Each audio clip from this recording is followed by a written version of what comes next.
Hi dears, welcome back to YouTube channel. ഇത് ഞാൻ share ചെയ്യാൻ പോകുന്നത് ഞാൻ പ്രഗ്നൻ്റ് ആണ് എന്ന് അറിയുന്നതിന് മുമ്പ് എനിക്ക് കുറച്ച് സിംറ്റംസ് ഉണ്ടായിരുന്നു. അതെന്താണെന്നാണ് ഞാൻ ഇന്ന് ഷെയർ ചെയ്യാൻ പോകുന്നത്. അപ്പോൾ എന്തായാലും എൻ്റെ ഈ ഒരു വീഡിയോ ഇഷ്ടപ്പെടുവാണെങ്കിൽ ലൈക്ക് ചെയ്യുക, ഷെയർ ചെയ്യുക, ഒപ്പം നമ്മുടെ ചാനൽ സബ്സ്ക്രൈബ് കൂടെ ചെയ്തേക്കണേ. എന്തായാലും വീഡിയോയിലോട്ട് പോയാലോ. അപ്പോൾ ഇന്ന് എന്താ പറയുക, ഞാൻ പ്രഗ്നൻ്റ് ആവുന്നതിന് മുമ്പ് എനിക്കുണ്ടായ ഫസ്റ്റ് സിംറ്റം എന്ന് പറയുന്നത് ഭയങ്കര ക്ഷീണമായിരുന്നു. ഞാൻ ഒന്നും ചെയ്യാതിരുന്നാലും എനിക്ക് ഭയങ്കര ക്ഷീണവും എപ്പോഴും ഉറങ്ങണം എന്നുള്ള ഫീലായിരുന്നു കേട്ടോ. അപ്പം ഞാൻ വിചാരിച്ചു എന്താ പറയുക, എനിക്ക് ചിലപ്പോൾ ഷുഗർ ഉണ്ടായിരിക്കും, അല്ലെങ്കിൽ ഷുഗർ കുറഞ്ഞതായിരിക്കും, അല്ലെങ്കിൽ BP കുറഞ്ഞതായിരിക്കും, അല്ലെങ്കിൽ തൈറോയിഡിൻ്റെ പ്രശ്നമായിരിക്കും എന്നൊക്കെ കരുതി ഞാൻ ഇതെല്ലാം പോയി ചെക്ക് ചെയ്ത് കേട്ടോ. പക്ഷേ ഇതെല്ലാം എനിക്ക് എന്തായിരുന്നു, നോർമലായിരുന്നു.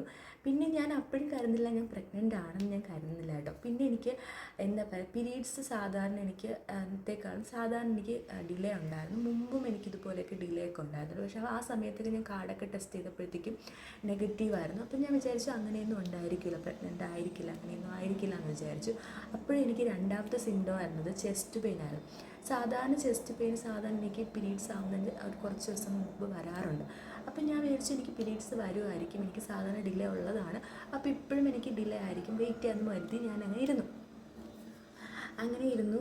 എന്താ പറയുക, എനിക്ക് ബ്രസ്റ്റ് പെയിൻ ഭയങ്കരമായിട്ട് കൂടുതലായിരുന്നു, തൊടാൻ പോലും പറ്റാത്ത അവസ്ഥയായിരുന്നു. ഭാഗത്ത് ചെസ്റ്റിൻ്റെ ഭാഗത്തൊക്കെ തൊടാൻ ഭയങ്കര പെയിനായിരുന്നു. അങ്ങനെ ഞാൻ വിചാരിച്ചു എന്തായാലും പീരീഡ്സ് ആവും എന്നായിരുന്നു വിചാരിച്ചത്. അപ്പോൾ ഇതായിരുന്നു രണ്ടാമത്തെ സിംറ്റം, ബ്രസ്റ്റ് പെയിന്.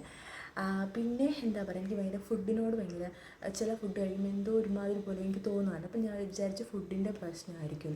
അപ്പം ഞാൻ ഇതെല്ലാം എൻ്റെ ചേച്ചിയോട് പറഞ്ഞു. ചേച്ചി നേഴ്സാണ്. അപ്പം ഞാൻ ചേച്ചിയോട് ഇങ്ങനെ എൻ്റെ കാര്യങ്ങളൊക്കെ ഇതുപോലെ ഷെയർ ചെയ്തു. അപ്പോൾ ചേച്ചി പറഞ്ഞു എന്നോട്, നീ പ്രഗ്നൻസിയുടെ കാർഡൊന്ന് നോക്കാൻ പറ്റും. അപ്പം ഞാൻ ചേച്ചി അങ്ങനെയൊന്നും കാണത്തില്ല, എന്തായാലും പീരീഡ്സ് 1-2 ദിവസത്തിനകത്തൊക്കെ ചിലപ്പോൾ വരുമായിരിക്കും എന്നൊക്കെ പറഞ്ഞിരുന്നു. അപ്പോൾ ചേച്ചി നീ ഒന്ന് ചെക്ക് ചെയ്ത് നോക്കുമെന്ന് പറഞ്ഞു.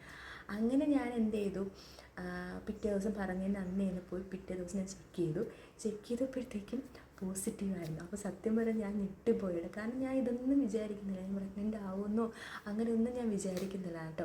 അപ്പോൾ ഇതൊക്കെയായിരുന്നു എൻ്റെ സിംറ്റംസ് എന്ന് പറയുന്നത്. കാരണം സാധാരണ ഇപ്പോൾ ഇറഗുലർ പീരീഡ്സ് ഒക്കെ, ഇപ്പോൾ എനിക്ക് ഇറഗുലർ പീരീഡ്സ് ആയിരുന്നു. അപ്പോൾ ഇറഗുലർ പീരീഡ്സ് ആണെങ്കിലും നമുക്ക് എന്താ പറയുക, പ്രഗ്നൻസിക്ക് ചാൻസ് ഉണ്ട് കേട്ടോ.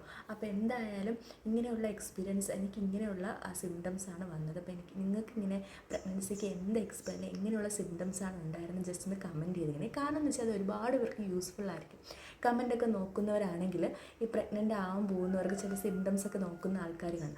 അപ്പോൾ അവർക്കും ഇതൊക്കെയാണ് സിംറ്റംസ് എങ്കിൽ അവർക്കത് യൂസ്ഫുൾ ആവത്തില്ല. അപ്പോൾ എന്തായാലും ഈ ഒരു വീഡിയോ നിങ്ങൾക്ക് യൂസ്ഫുൾ ആയെങ്കിൽ മറ്റു ഫ്രണ്ട്സിനൊക്കെ ഷെയർ ചെയ്യുക. അപ്പോൾ അടുത്ത ദിവസം വേറൊരു യൂസ്ഫുൾ വീഡിയോ ആയിട്ട് ഞാൻ വരുന്നതായിരിക്കും. അപ്പോൾ അടുത്ത വീഡിയോ കാണുന്നവർ ടാറ്റ ബൈ.